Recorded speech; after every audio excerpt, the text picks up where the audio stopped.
Good morning, good afternoon, good evening, and good day, friends. How are you? Welcome to Finding Our Way Through Boredom. It's a tough go, isn't it? It's a tough go. We have all, even us who are usually home-ridden, homebound, whatever you want to call it, we have found that new levels of boredom. I gotta tell you, from somebody who has been homebound for a decade, a little over a decade, I can honestly say I have never been this bored.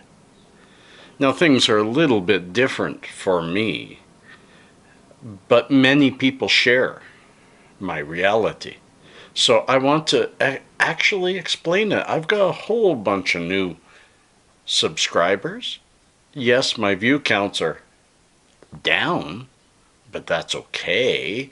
People are using the internet differently than they ever have. So my situation is I'm a single dad.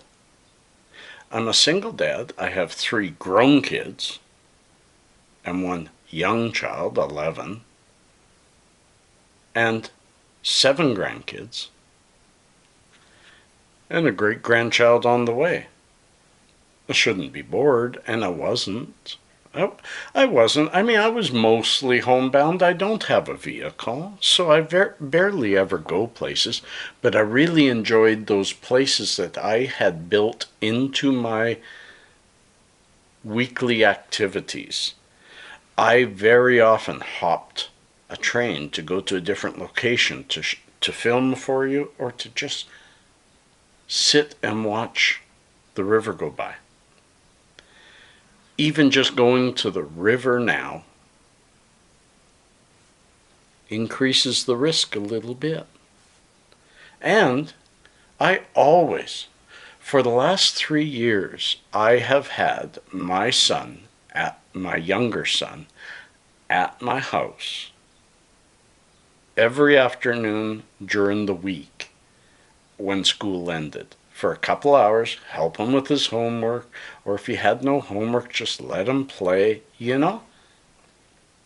And now we're in a situation where he lives with his mother. And the reason I did the after-school care is she works. She doesn't work now. She's at home. He's there.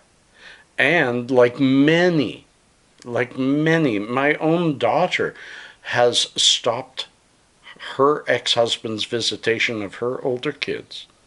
And so have we stopped the visitation. Because all we do in that is increase not only the risk to everybody, because now you have the possibilities of 2 households and more people, but you also increase the stress load on both houses. The worry about whether sickness is making its way in.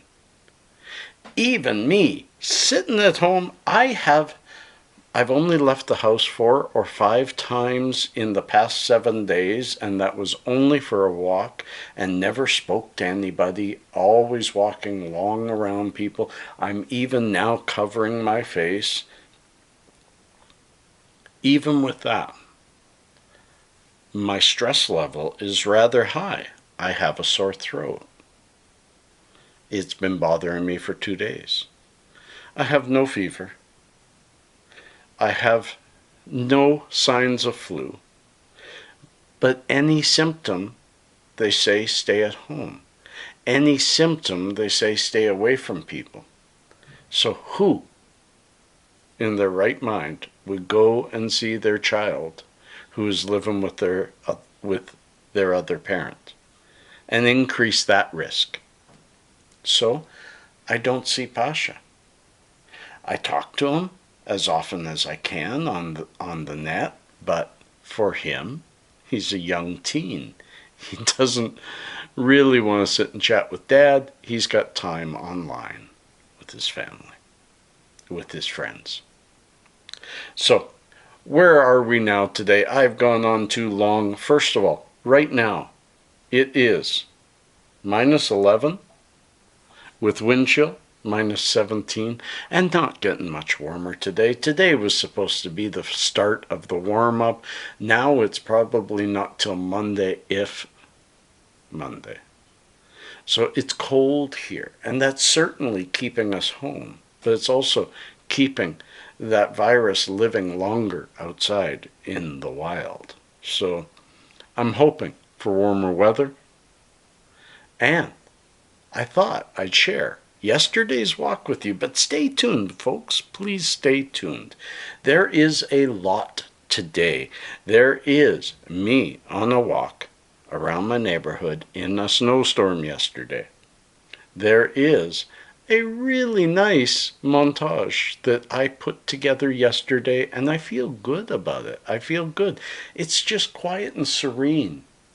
Close your eyes even for a little bit of it and just feel it. And then we'll come back to the hippie to finish things off and get on to little known facts. Stay tuned, folks. Stay tuned. Hey friends, it's Gord, and if you're seeing this, that means the hippie has thrown it back to yesterday Gord. So here we are, Friday. It's noon, and I'm inside my head so much, my friends. I'm beside myself. I'm so in my head, I'm beside myself. I don't know if that makes any sense. But here I am, again, the weather, playing havoc on my brain. I don't know what the temperature is right now, around -7, but it's snowing, it's cold, and I finished my live with y'all, so thanks for joining or watching it later. Look up on the links. You can get a chance to look at them all if you want. We had some good talks. Actually, 2 live shows today because it got split. It disconnected, so it started in part 2 again. So I do encourage you, if you haven't seen it, go watch it.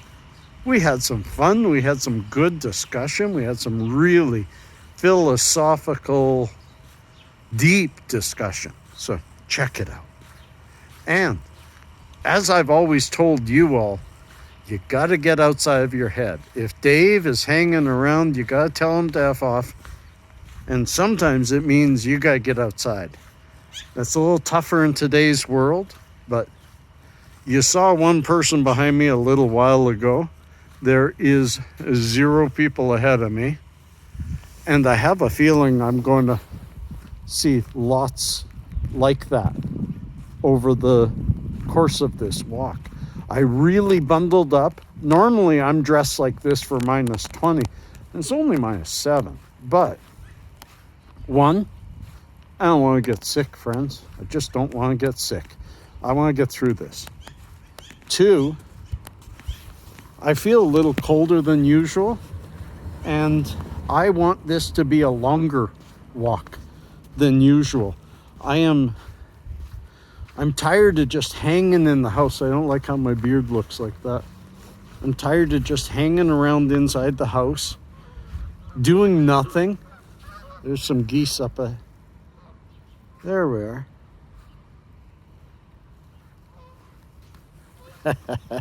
Oh, squirrel. I want a longer walk today, folks. And if I'm not dressed warm enough, I'm not going on a longer walk. I'm going to get cold, and I'm going to rush home again and then be bored to tears again. So off I go. I may take a few pictures. I may make something and put it together so there's a little music at the end of this before you go back to Gord of Saturday. And hopefully, my plans are this weekend to do a strain review of Sage and Sour. So stay tuned, friends, and may this find you well. May this find you at peace, and may this find you a break from your boredom. Peace and cheers. Love and harmony.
Wasn't that a really peaceful montage?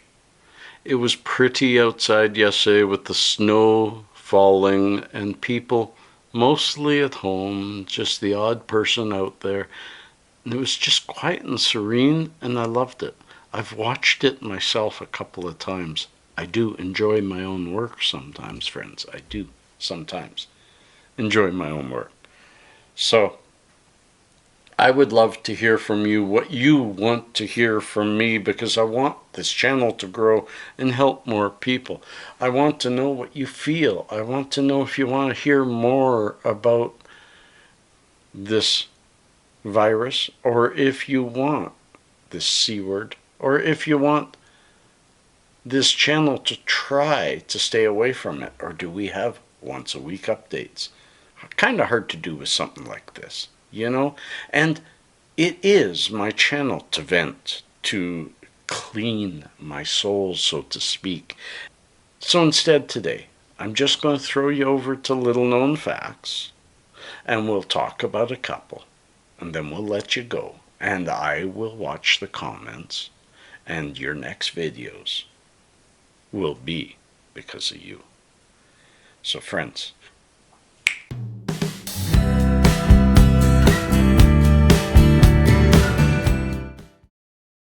yes, little known facts. First one, there were dance marathons during the Great Depression. Some of you may know that. I knew that because my mom used to tell me all about them. She loved to dance. It wasn't exactly a means of keeping the American spirit up through the darkest financial crisis in its history either. These human endurance contests served as a way of giving broke married couples a roof over their head and food to eat for a few days. The dance partners would take turns sleeping while the others propped them up and continued dancing with them. Kind of interesting, kind of fun. And, friends, the Circus Maximum in Rome is still the largest capacity sports arena ever built. It was used for the execution of prisoners like Christian and Jewish people, part of the Roman triumph, along with chariot racing. Historians believe the Circus Maximum could hold between 150 and 250,000 people at any given time. This means it could hold more spectators than the Rungrado Mayday Stadium in North Korea, the world's largest capacity stadium, which can hold roughly 114,000 people. Interesting, eh? Our love of sports and getting together. And here we are now in a society where we cannot get together. And we're finally starting to see the value in the other person. Peace and cheers, friends. Love and harmony. Catch you tomorrow or on that other side. Peace.